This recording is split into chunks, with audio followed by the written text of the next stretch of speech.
Bem-vindos a mais uma aula de ciências. Eu sou a professora Jéssica e na aula de hoje nós vamos continuar conversando sobre os invertebrados, que nós vamos trabalhar a caracterização geral de mais dois grupos. Hoje, no caso, a gente vai conversar um pouquinho sobre os moluscos e também sobre os anelídeos. Vamos lá? Então, para começar, trouxe para vocês um pouquinho de quem que seriam esses animais, que talvez, ouvindo esse nome, vocês não consigam lembrar. Os moluscos são os animais que pertencem ao filo Molusca.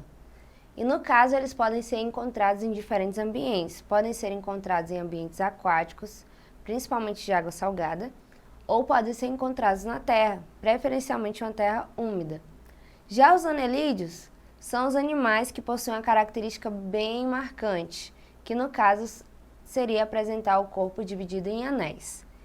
Pelas imagens aí, talvez já dê de vocês associarem quem faz parte dos moluscos e quem faz parte aí do grupo dos anelídeos. Quando eu falo dos moluscos, eu estou falando, por exemplo, dos caracóis. E dos anelídeos, eu estou falando das minhocas, das sanguessugas. E ao longo da aula, a gente vai saber também um pouquinho mais de alguns animais que talvez vocês conheçam por conta de alguma pesquisa, algum filme que você já assistiu.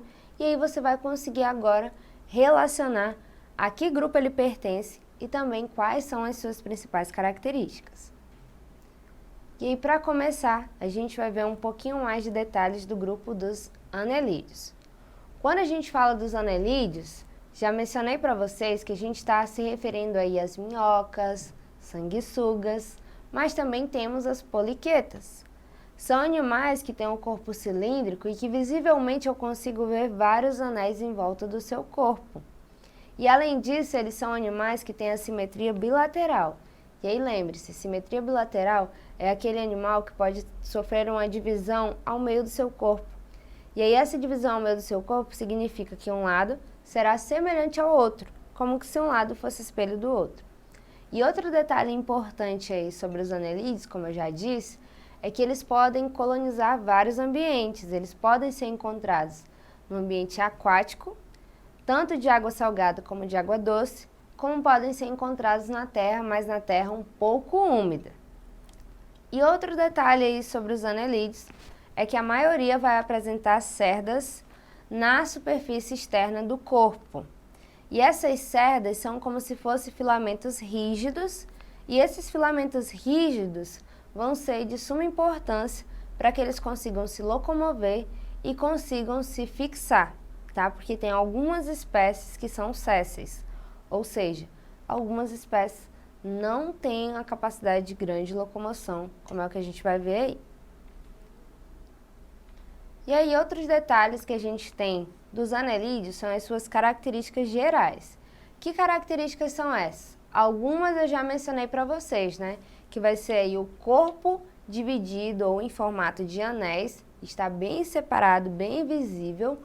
Outro detalhe que eu tenho sobre os anelídeos vai ser o território que eles podem ser encontrados, que pode ser tanto no ambiente aquático como terrestre.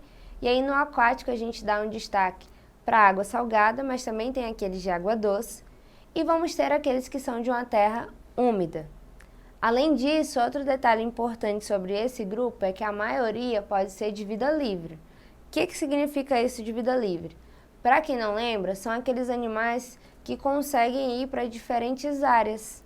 Eles não precisam necessariamente ficar em um local isolado, mas existem aquelas espécies que são aí mais de um hábito de ficar sozinho, de ficar solitário. E existem algumas espécies dentro desse grupo que são parasitas, ou seja, alguns representantes dessa espécie vão precisar de um hospedeiro para conseguir realizar suas principais atividades.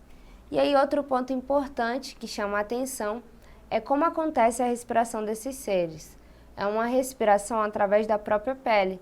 E é esse tipo de respiração nós chamamos de respiração cutânea. Além disso, já são animais invertebrados, né? Já são animais de corpo mole, que têm um sistema digestório completo, incluindo a região da moela e do papo, para auxiliar ainda mais nesse processo de digestão, né, de triturar o alimento, de armazenar o alimento.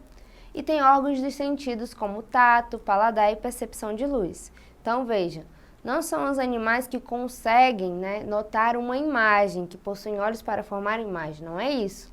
O máximo que eles conseguem ter é uma percepção de um ambiente mais iluminado ou mais escuro. E outro detalhe importante que chama a atenção é a reprodução desses seres, porque eles podem ser hermafroditas, podem possuir os dois gametas em um único indivíduo, ou seja, pode possuir tanto o gameta masculino como o gameta feminino e realizar o que a gente chama de autofecundação. E aqui a gente tem mais alguns detalhes sobre esse ser, né? O sistema digestório, como eu já falei, ele é completo, tem uma estrutura para receber o alimento e tem uma estrutura para eliminar o alimento que não foi aproveitado. E aí, estruturas novas que aparecem, que outros invertebrados ainda não possuíam, vai ser a estrutura do papo e da moela, que, como eu já falei, auxilia no processo de trituração do alimento. E aí, por que isso é importante? Porque eles são animais invertebrados que não possuem dentes. Se eles não possuem dentes, eles precisam otimizar a sua digestão para conseguir aproveitar o alimento da melhor forma possível. E aí, outro detalhe importante sobre os anelídeos é que são os primeiros animais a apresentar um sistema circulatório, né, dentro da escala evolutiva, se a gente for observar. E o sistema circulatório deles vai ocorrer dentro de pequenos vasos, dentro do próprio corpo. Então, a gente diz que é um sistema fechado, porque vai estar acontecendo aí dentro de vasos.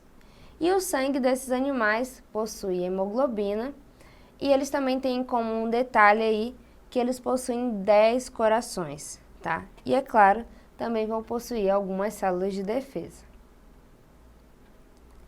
Aqui seria um pouquinho aí da reprodução que eu já falei para vocês, né? Eles podem ser animais que são hermafroditas, ou seja, um único indivíduo pode possuir os dois sexos e por isso pode realizar o processo da autofecundação. E aí, sobre esses seres, as imagens que vocês vão ver agora destacam um pouquinho desse processo de reprodução. Porque vejam só, apesar de serem seres hermafroditas, muitas das vezes a reprodução escolhida é o que a gente chama de fecundação cruzada. Dois deles se encontram e aí um vai colocar os espermatozoides dentro do corpo do outro e aí no final os dois indivíduos vão sair aí portando novos indivíduos. E por que isso é importante? Porque dessa forma, se tem a troca de material genético com um indivíduo e outro, a gente consegue aumentar o que a gente chama de variabilidade genética. Então, apesar deles conseguirem realizar a autofecundação, se reproduzir sozinho, é interessante essa troca de um indivíduo com outro, porque aí faz com que aumente as questões genéticas, aumentem as características e tudo mais. E o desenvolvimento desses animais é um desenvolvimento direto, não passa por etapas. E aqui um pouquinho da classificação desses seres. Eu tenho o grupo dos oliquetas, poliquetas e irudinos. Os oliquetas são os que praticamente não possuem cerdas, são cerdas bem curtinhas. E lembra que essas cerdas são estruturas para ajudar na locomoção. Podem ser encontrados no meio terrestre úmido ou aquático. E como exemplo nós temos minhocas, tubifex e miocossu. Já nos poliquetas, essas cerdas são mais evidentes, como vocês podem ver aí na imagem, e são seres exclusivamente aquáticos. E como exemplo eu tenho os nereis e as tubículas. E por último, e não menos importante, eu tenho os irudíneos, que não vão ter cerdas e vão ter uma outra estrutura que são ventosas. Essas ventosas ajudam, tá, ele a se fixar a um indivíduo, a se fixar aí a um hospedeiro. E nesse caso aí nós estamos nos referindo às sanguessugas. E aí, saindo um pouco do grupo dos anelídeos, finalmente chegamos ao grupo dos moluscos. Quais são as características gerais desses seres? Apresentam um corpo mole, podem ter o esqueleto externo na forma de concha, é o caso do caracol, ou pode ter o concha interna, que é o caso das lulas. A maioria vive no ambiente aquático, mas temos aqueles exemplares de vida terrestre. Podem viver livremente ou presos a um substrato, e nesse grupo o que chama a atenção é que nós não vamos ter parasitas. E a reprodução é sexuada, precisa de dois indivíduos, a fêmea e o macho, para que ocorra a fecundação interna ou externa. E o sistema circulatório ele é aberto, ou seja, ao contrário lá dos anelídeos, né, que circula dentro dos vasos internamente, isso não vai acontecer aqui no grupo dos moluscos. tá? Porque eles não possuem hemoglobina, então não precisa que haja essa circulação dentro de vasos necessariamente. E outro detalhe sobre os moluscos é que eles vão ter o sistema digestório completo. Vão ter boca, vão ter ânus e vão ter também a estrutura da rádula, que é uma estrutura que vai ajudar a raspar o alimento. E vão ter o corpo dividido aí em cabeça, massa visceral e pé. E aí, continuando, nós temos aqui algumas das principais características dos moluscos. Como eu já falei, né, o sistema digestório ele é completo. Aqui a gente vai prestar atenção para a estrutura da rádula, que parece um serrote, que fica dentro da boca desse animal, fica guardada. E somente quando necessária, quando ele precisa raspar o alimento no substrato ou arrancar pedaços, que é o caso de moluscos carnívoros, que ele vai liberar essa rádula. E a circulação, como eu já falei, é do tipo aberta, circulando no interior de vasos apenas aí a hemolinfa e depois sendo jogada diretamente em lacunas que eles possuem, tá? E aí só não vai ter esse sistema circulatório exatamente desse tipo os polvos e as lulas, que já vão apresentar a característica do sistema circulatório fechado. E aí, para a gente terminar, nós temos aí a reprodução dos moluscos. Como é que ela acontece? Pode ser que seja uma reprodução com fecundação interna ou externa, ou seja, fecundação pode acontecer dentro do corpo da fêmea ou pode ser que os gametas se encontrem fora do corpo. E nesse caso da reprodução, um destaque bastante importante é que a maioria dos moluscos vão ter sexos separados, tá? Vou ter a fêmea, vou ter o macho, com exceção dos bivalves, que são aqueles que são hermafroditas, o único ser vai possuir os dois. E aí os grupos que a gente vai encontrar em moluscos são os seguintes. Eu tenho o grupo dos gastrópodes, bivalves e cefalópodes. Os gastrópodes é onde eu encontro caramujos e lesmas. Bivalves, onde eu encontro ostras, mariscos e mexilhões. E os cefalópodes, onde eu encontro as lulas e encontro também os polvos. E aí, para a gente fechar agora, a gente vai ver um pouco do exercitando, que lembra que ele resume um pouquinho das principais características aí que a gente trabalhou ao longo da aula. E na nossa primeira questão nós temos o seguinte: a minhoca apresenta respiração e circulação, ou seja, a gente tem que completar aí qual é o tipo de respiração e qual é o tipo de circulação. Nesse caso, qual é a melhor alternativa? Letra A, cutânea e aberta. Letra B, cutânea e fechada. Letra C, branquial e aberta. Ou letra D, branquial e fechada? E aí?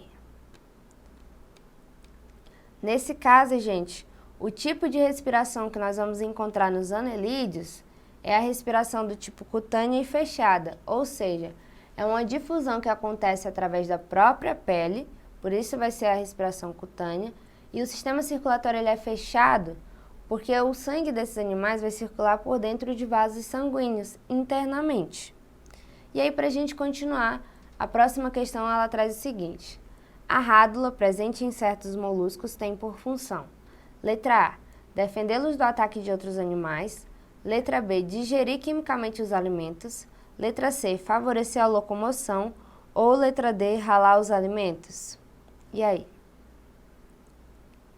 Nesse caso, nós estamos falando de uma estrutura que ajuda a ralar os alimentos. Lembra que essa rádula fica guardada dentro do corpo, somente quando ela é necessária, que ela é colocada para fora do corpo, para que consiga exercer essa função. Então, essa foi a nossa aula de hoje. Espero que vocês tenham compreendido. Vocês podem acessá-la mais vezes lá na plataforma Eduque. Até a próxima aula.